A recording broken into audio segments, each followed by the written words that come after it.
it seems that we stop in here. Yes. So, compass. What is a compass?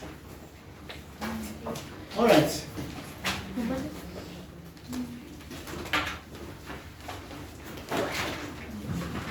Compass is a tiny magnet with an pole and asphalt. It is free to rotate and used to find direction of the magnetic field at any location. Just you are going to take the compass, put at that location, in which direction the end pole of the compass points. That direction is going to be magnetic field direction because of any other external source. Right here in this classroom, we know Earth has a magnetic field. So even though we don't see around us these magnetic fields directed. So I have to, if I want to find in which direction the magnetic field is, I have to put the compass. Now compass and pole points this way. That tells you that magnetic field of Earth at this location is going this way, because M pole is pointing that way. Why is it so? I said that compass has its own magnetic field. And when we put this magnetic field inside another magnetic field, the compass, just like this, blue magnetic field is representing compass magnetic field, red is the external magnetic field, the Earth magnetic field. Two magnetic field lines now crossing each other, but tendency of the lines not to cross each other. They don't want to cross each other, so one of them should rotate until both magnetic fields become in the same direction. Of course, Earth is not going to rotate. Compass needle will rotate. It is free to rotate inside a filament. So that means compass will tend to rotate until both magnetic field points in the same direction, so they do not intersect each other. When I check this case, I see that end pole of the compass, here is the end pole, points in the same direction of external magnetic field. That's why we conclude that in which direction end pole points, magnetic field is going to be in that direction at that location. This is how we use the compass to find direction of the magnetic field. Now I will give an example. For example, let's look at that. This is an external magnetic field around a magnet. So now I don't know which end is N pole, which end is S pole for this magnet. It is not polished. Generally, N is polished by red, S is polished by white, black, blue, but N is red. But no polishing, so I am not sure which side is N pole, which side is S pole. So I am going to use compass. I will put compass around this magnet, like in here. When I put the compass, I will check. N pole of the compass points in which direction, which will indicate magnetic field direction at that point. Like this. Look at this. I put a compass. So N pole red points this way, am I right? At this position, magnetic field goes up. When I put another compass in here, if it points to the right, magnetic field at this position is to the right. When in here, when we put compass, it points down. And as you see, it's leaving from left, goes to the right. And left, we know magnetic field lines are leaving from N pole. Leaving from left, leaving from N pole. So left is N pole. Here is N pole of this magnet. Entering to other end, yeah, an S pole. This is the S pole. So I determined the magnetic field poles of this magnet by this way. I can put as many compasses as possible, like this. In here I can put one of them, in here I can put one of them, in here I can put one of them. In each of them I will say the compass directs itself tangent to the loop. Tangent line. Along the tangent. Later we will define this once again, but now we compass, take a position, tangent to the loop. You know what tangent is. Perpendicular to radius of the loop. That is this. Alright. So direction of the magnetic field at any point is defined as the direction of the North Pole of a compass at that point. Here's the example. This is means your question at the same time. this figure is given in the book and also in the exam. Which of the compass needle orientation in the figure might correctly describe magnetic field at that point? So what should I do to know if this compass orientation correct or not? I have to draw the loops first. I will draw loops. There are two parts. Some part of the compass are upper part, that one is lower part, which is I need two loops in that formula. I am going to draw two loops. Of course, this loop must pass through the orientation of the compass, position of the compass. So let me draw two loops. Yes, as you see, this loop is passing through the compass orientation, correct? Then I can easily understand now which one is correct. I will draw one more loop for the below compass, like this. Yes, again they are passing through position of the compass needle. Okay, well let's check that. If the magnetic field direction and compass needle direction same, it's correct. But if they are different, incorrect. We know that magnetic field lines are leaving from M pole tangentially. You should draw tangentially arrows. In here it goes this way. Look at the directions. Magnetic field direction and compass direction is not the same, which means this might not be correct. Not correct. Continue. Follow the loop. In here, not correct. Go. Are the magnetic field direction and compass needle same? Yes. Yes, correct.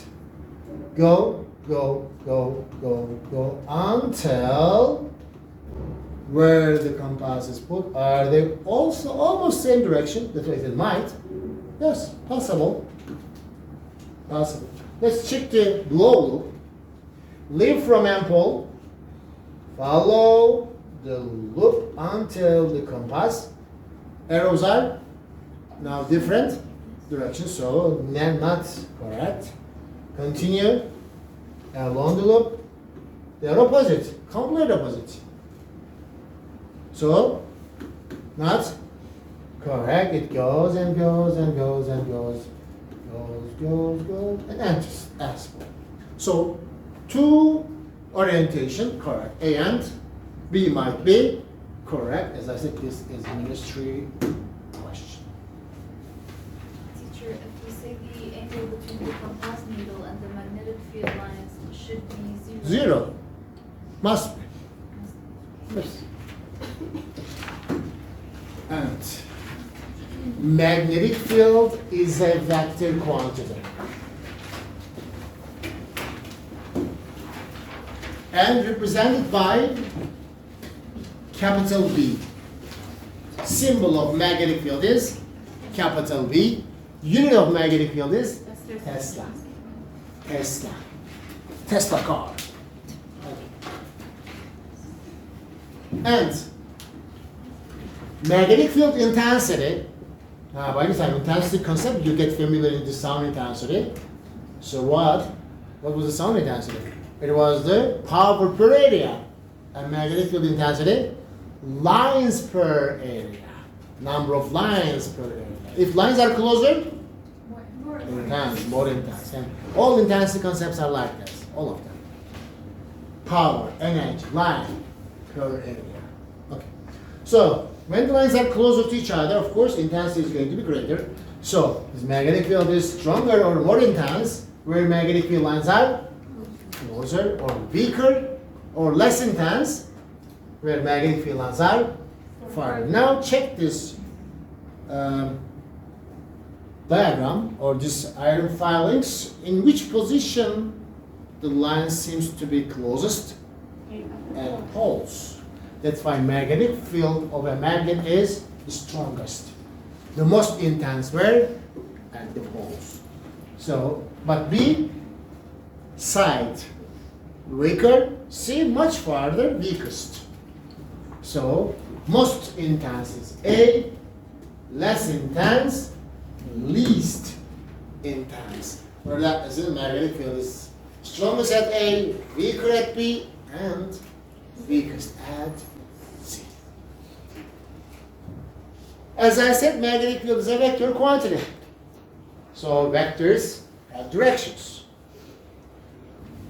We are going to define magnetic field direction in terms of our book, your notebook, your paper in the exam. So your page is going to be on the table. It is horizontal. So magnetic field can be parallel to the page or can be perpendicular to the page. There are two orientations. Parallel to the page or perpendicular to the page. If magnetic field is parallel to the page, there are four possible directions we have. Magnetic field can go this way, which is named as up to the page. Or magnetic field can go that way, down to the page. Or magnetic field can go to the right of the page, or to the left. And in the plane of the page, we have four directions. Let's remember, magnetic field is in the plane of the page. What does in the plane of the page mean? Parallel to plane of the page. Four possible directions we have. Up to the page, down to the page, to the right of the page, to the left of the page. But what if magnetic field is perpendicular to the page? We have two possible directions. Into the page. It goes on into the page, or it can come out of the page. All right. So, if magnetic field is perpendicular to the plane of the page, it is into the page. Into the page is represented by cross. We will consider like it's moving away from us, like an arrow. Back of the arrow is similar to a cross, huh? We see the back. So it's moving away from us. So into the page is represented by cross. But if it comes to us, arrow, out of the page come to us, we see the tip. Tip is dot. So into the page is represented by cross, out of the page is represented by dot. Okay? From now on, we'll. And how many possible directions we have? 6. 4 of them is in the plane of the page, 2 of them are, 4 of them are in the plane, 2 of them are in the perpendicular plane of the page, as a total of 6 directions. Okay, good for you. Then, last title of this section is magnetic flux. Magnetic flux.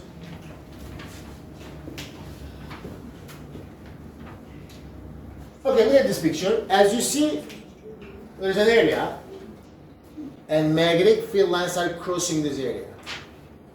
The number of magnetic field lines crossing a specific area is named as magnetic flux. This is the definition in the book. Of course, I think this is asked in this or not. I'm not sure. I think it's asked, huh? The total number of magnetic field lines that crosses a given area in normal direction is called magnetic flux and represented by capital Phi. Capital Phi is this. And you will pronounce it Phi. Magnetic flux. In units of magnetic fluxes, Weber. Weber is the unit of magnetic flux.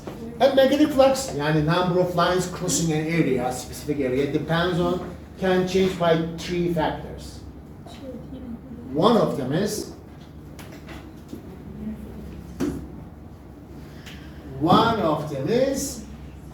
magnetic field intensity.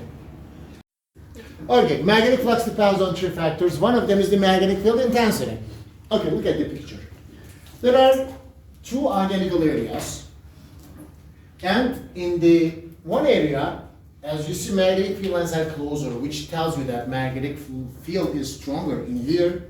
But second area, lines are not that close, so magnetic field intensity is weaker here.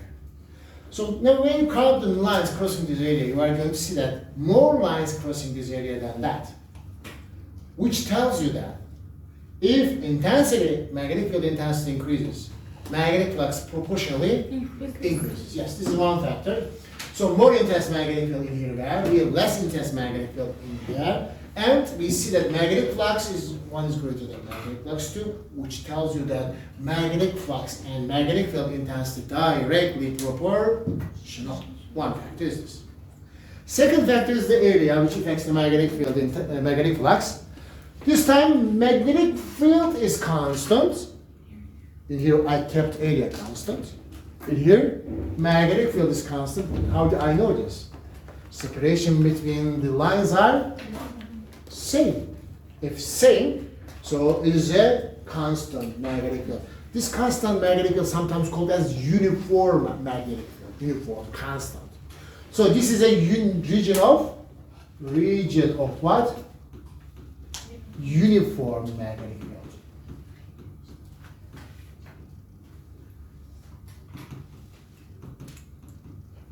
So then every point in this area will have the same magnetic field intensity. But the areas are different. One area is larger than other one. Which one is larger? The first one. So now lines, magnetic field lines. Close, count them. 1, 2, 3, 4, 5, 6, 7. In here, 1, 2, 3, 4. As you see, area increases, magnetic field intensity proportionally, magnetic flux proportionally increases. Okay. Area 1 is larger than area 2, so phi 1 is greater than phi 2 because area and magnetic flux are directly proportional. Second factor. And third factor is orientation of the area with respect to magnetic field. Third factor. Orientation of the surface with respect to magnetic field lines. Okay. So two basic orientations we will study. After that, between them, one orientation, if the surface is perpendicular to magnetic field lines, yani you are going to say that this is the surface, magnetic field lines are going from left to right. When we hold the surface perpendicular to the magnetic field lines, maximum number of lines crosses the area. Maximum number of lines crosses the area. The maximum number of magnetic field lines crosses the area, which means magnetic flux is maximum. And this maximum magnetic flux is calculated by an equation, area of the surface multiplied by magnetic field intensity, yani B, AB. This is the one which we are going to use in this book more frequently.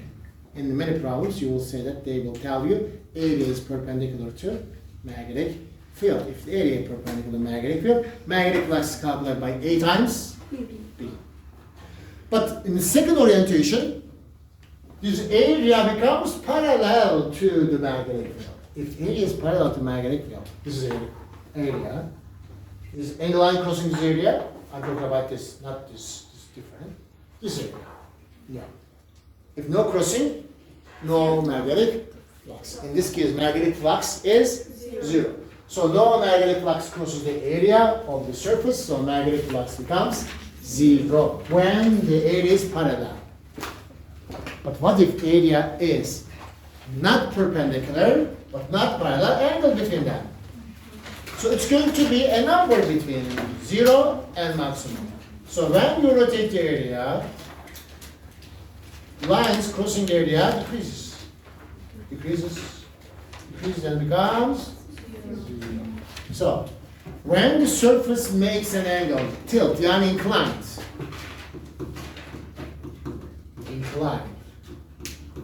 to the magnetic field lines. In this case, magnetic flux is going to be greater than 0, but less than maximum. A number between 0 and maximum. So how can we calculate magnetic flux in this case? By this equation, AB cosine theta. AB cosine theta. Theta is what? Theta is the angle between the magnetic field lines and normal of the surface. Normal. We learned what normal means in chapter 1, section 3. Normal line is the line which is perpendicular to any surface. Now this is the area. This time area is vertical, but magnetic field lines are inclined. So if I want to determine the angle, I have to first draw the normal of the surface. If the surface is vertical, normal line must be horizontal, because we know normal is always perpendicular to surface. surface vertical, which is this, normal line red, horizontal, because angle between them must be 90 degrees. Then look at the magnetic field lines which are green. Green magnetic field lines. Then you will get the angle between them. This is the angle, theta, in this equation. It is the angle between the normal and magnetic field lines, this angle. So by this equation we can calculate magnetic flux intensity if area and magnetic field lines inclined. That means not 90 degree, not 0 degree. Okay. One more thing, normally we'll stop in here. However, in chapter 6, section 1, there is a explanation 6.1. This explanation fits in here the best, that's why I will take it in here. One extra, also this is a question. As you see, area is vertical. Magnetic field is inclined to the area. And I want to calculate magnetic flux through this area. Equation is equal to, remember, phi is equal to area times B times cosine theta. Actually, this B cosine theta is given in A. B cosine theta is, B cosine theta is called as component of the magnetic field, which component? Perpendicular to the plane of the area. Now I'm going to show you why it is perpendicular one to you. Okay, do you see in here we have a right angle triangle? Yes. Yes, it is. This is angle theta. This is 90 degrees. There are two components for this magnetic field now. One component is the horizontal one along the normal. Second component is vertical line, which is the parallel to the area. So now let's write them. We know how to write component of a vector. Also, I explained in 2.2 when we were talking about the force components. This component, which is along the normal, is calculated by hypotenuse times. Adjacent. Yes, adjacent and cosine. This component is going to be B, which is hypotenuse times cosine of the theta. Adjacent. Adjacent, I made it in Turkish, komşu. Yes. Komşu start by ko, so cosine. Adjacent perpendicular leg is calculated by cosine multiplied by hypotenuse. Yes, B cosine theta. But opposite perpendicular leg is calculated by B times sine theta. Opposite perpendicular leg is parallel to the surface, but adjacent perpendicular is perpendicular to the surface. Why? Because sine theta is component of the magnetic field perpendicular to what? Plane of area. We understood that. B cosine theta is component of the magnetic field perpendicular to area, but B sine theta component of the magnetic field parallel to area. B sine theta parallel to area, B cosine theta perpendicular to area. Okay? Tamam mı? And area is a vector quantity because this is the direction. Area is a vector quantity whose direction is normal line. And we are going to draw a normal line to a surface. This normal line will tell you the direction of the area. You see this box? 6 surfaces it has. This area, upper surface, is normal line is pointing up to the sky. The direction of this surface is up to the sky. Rear side, normal line is pointing to the right. Direction of this area is to the right. Front side, direction is to us. It's coming to the back, out of the page. Yes, you are right. It's coming to us.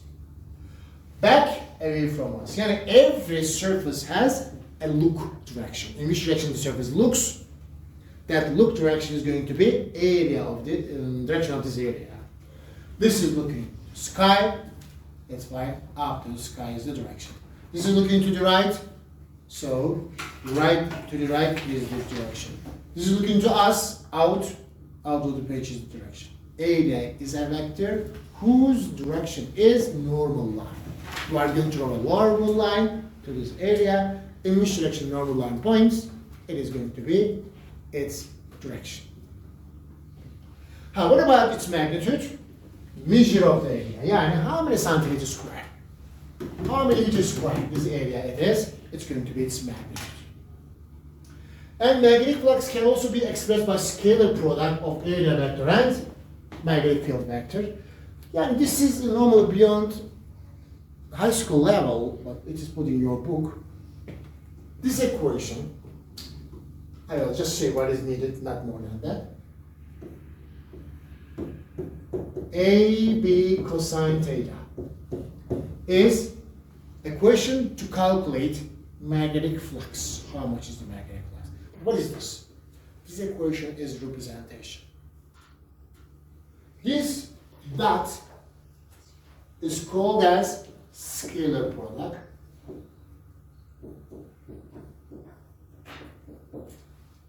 When you multiply two vectors by a dot, you have scalar product. Result is a scalar quantity. This is why magnetic flux is a scalar quantity. How can you calculate a scalar quantity? By AB cosine theta. But there is one more operation in mathematics in calculus, cross product. Just this is extra. To differentiate them, I am writing this, not for other purposes. Torque. Torque is a cross product, which is sometimes called as vector product. You cross distance by force. So cross product, vector product, result is always a vector. That's why torque is a vector quantity. Torque is a vector quantity, while magnetic flux is a scalar quantity. Because it is the dot product, scalar product of A and B. This is cross product, vector product of D and F.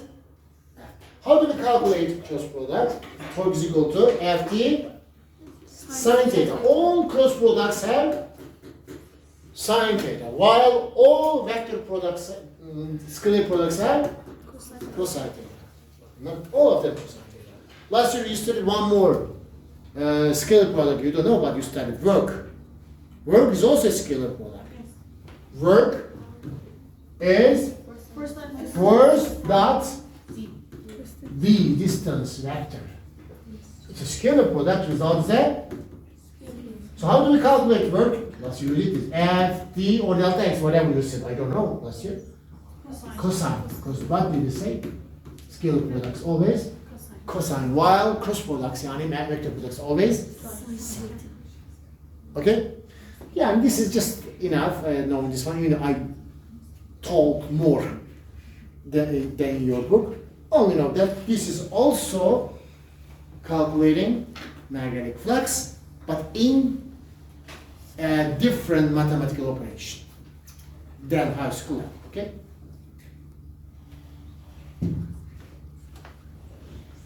All right, and let's finish with this. I think time is over. Okay, next lesson we do this.